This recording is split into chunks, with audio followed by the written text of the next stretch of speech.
Hi, welcome back to my channel. Today, we'll be discussing Endland by Maripaka. Before we get started, there will be spoilers, so if you don't want to be spoiling this manga, go ahead and click off now. No worries, I'll catch you next time. For those of you who decide to stick around, let's go over some content warnings. There may be references to animal death, hunting, mass extinction, perceived disordered eating, power imbalance, age gap, memory loss, mentions of sex work, pseudo-incest, specifically involving sibling-like and caretaker-guardian relationships, implied pedophilia, possible statutory rape, self-sacrifice, near-death experience, breakups, assault, gossiping, and mentions of military as these things do appear in the manga. But if that's good with you, let's go and get started.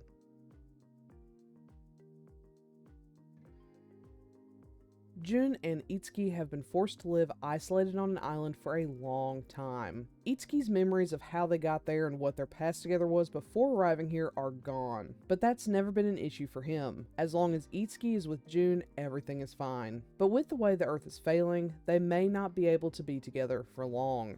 Fish are disappearing, the soil is turning to dust, and what human life remains has been steadily declining year after year. Sure, they're together, but at this rate they'll die together sooner rather than later. Itsuki dives for fish while Jun takes care of everything else, leaving Itsuki to feel a bit like a child. There are more pressing issues, but Itsuki can't help yearning for something more with Jun. While out fishing, Itsuki ends up getting swept away in a current and lands on a different beach. There, he discovers a large metal pod, and inside are voices. He has no idea what this is, but he believes this is his chance to save them from the failing world. But when he tells Jun, Jun doesn't see this as a way to save themselves. Instead, he sees it as a way to save Itsuki alone. Why? Because Jun is actually an android, and the only way for the pod to work is to use his battery. Jun loves Itsuki and is willing to sacrifice himself to get Jun into space and towards safety. Itsuki's life has always revolved around Jun though, and android or not, to him,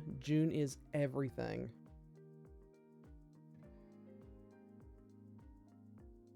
To start with, the art in this is fine. It wasn't what drew me into this title, but it's not the worst. It is pretty sketchy and inconsistent, and the faces have a boxy look to them that isn't to my preference. Pristine art, this is not. But I will say that there's a down-to-earth feel to it that I think fits the overall tone of the story. If you're not picky, I don't imagine this will hurt your eyes or anything like that, but for my art elitists out there, this isn't the best. What drew me in was the story. When I heard this was a BL between a human and an android, I was all over it. I was also super interested in the overall setting, that being a failing Earth. These characters live in their own isolated world, surrounded by impending inevitable doom. Yet there is peace in that inevitability. So while they work hard to feed themselves and maintain their small home, their relationship becomes the central focus. It's quite powerful, and it helps establish the characters' motivations and the overall world. The end is near, so Jun wants to do anything he can to keep Itsuki alive. Meanwhile, Itsuki just wants to love Jun for as long as he can. Unfortunately, these motivations also reveal the predatory nature of the relationship between Jun and Itsuki. It's not clear how old Itsuki is for the main part of the story, but it's implied that he might be a teen or on the cusp of adulthood. I like age gaps, but there's almost nothing I dislike more than high schooler and adult age gap couples. Itsuki very well could be adult age, but he was in a coma for 2 years, so he does still come off as a young teen whether he physically is or not. But this story takes it one step further and also implies something I hate even more than a relationship between an adult and a teen, and that is that Jun, formerly a sex android turned nanny android, had a sexual encounter with Jun when he was very, very young. It added absolutely nothing to the story, was not presented as something negative, and just made me feel absolutely disgusted. There are stories where something like this can be used in a powerful and meaningful way, but to me it felt so random and needless to the overall story that all it did was turn my stomach. Perhaps the intention was to establish that their intended relationship of pseudo-brothers had long been left behind, but this was not the way to show that. And to be clear, I am totally fine with fictional characters doing anything they want because it's fiction. I'm one of those people that do feel that fiction is fiction and you can explore what you want, but I do have my preferences and this is one of them. And what makes it all the more unfortunate is that I think this could have been a very heartrending story. Itsuki does take Jun's battery, promising that he will one day return to Earth to get his body and repair him. Why Itsuki couldn't have been an adult in the main story and have just longed for June all this time and then return when he's even older to finally save June's body, I don't understand. Itsuki's age in the main story and when he returns matters so little to the overall narrative. Making Itsuki a teen and then implying a sexual experience when he's even younger was a deliberate, unnecessary choice and ruined what could have been a beautiful moment for me.